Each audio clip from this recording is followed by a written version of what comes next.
Today, we are traveling to ancient Greece to discover the origins of Western drama. What is Greek theater? One of the things the ancient Greeks were famous for were their amazing theater. Their tragedies and comedies that are all still played in the stages of the world today.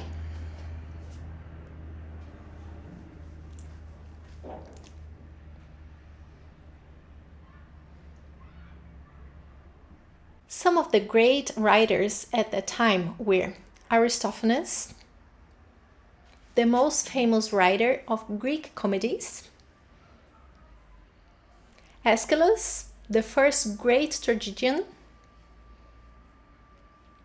and Euripides and Sophocles.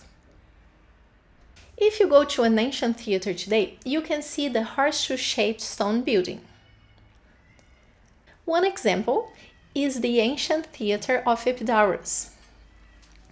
This place is regarded as the best preserved ancient theater in Greece, in terms of its perfect acoustics and fine structure.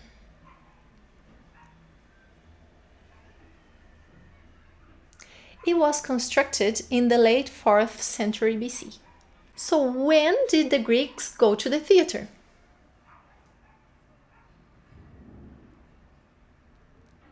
Well, there were two great festivals a year. These festivals were for the god Dionysus. Dionysus, the Greek god of theater and wine.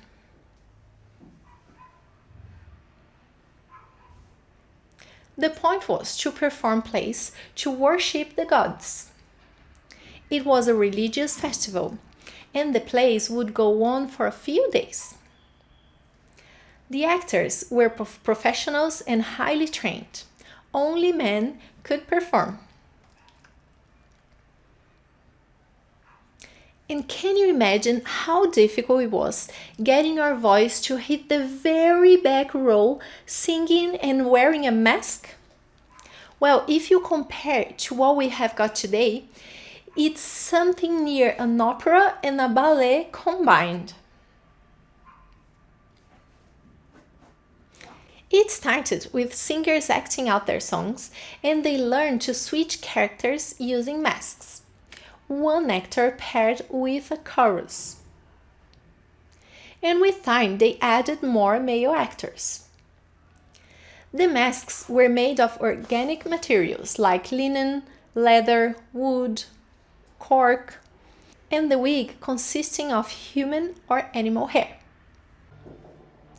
Their plays celebrated religious or civic parties.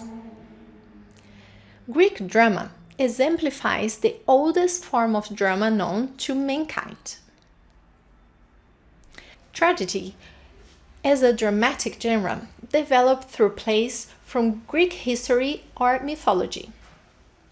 The themes of these tragedies used to be the great conflicts of human nature.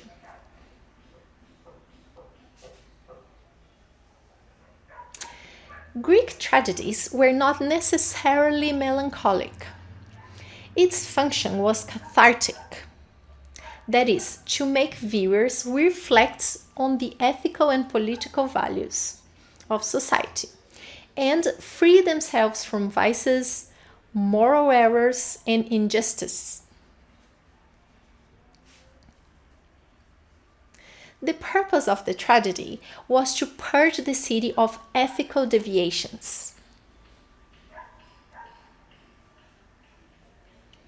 In Greece, the plays were always presented outdoors, in amphitheaters, and were characterized by the presence of the chorus.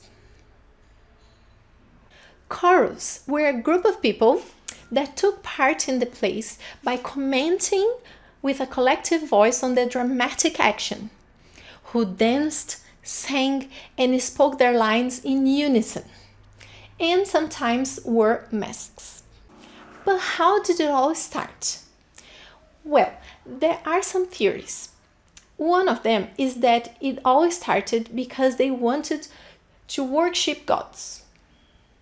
And this worship became a ritual that generated a myth and then got transmuted into the theater. Another theory is that they liked playing games, pretending to be. It was called ludic impulse or mimetic impulse. And these desires got refined and became theater. There are as well some painted vases that suggests how these productions may have looked like. But again, they are just theories.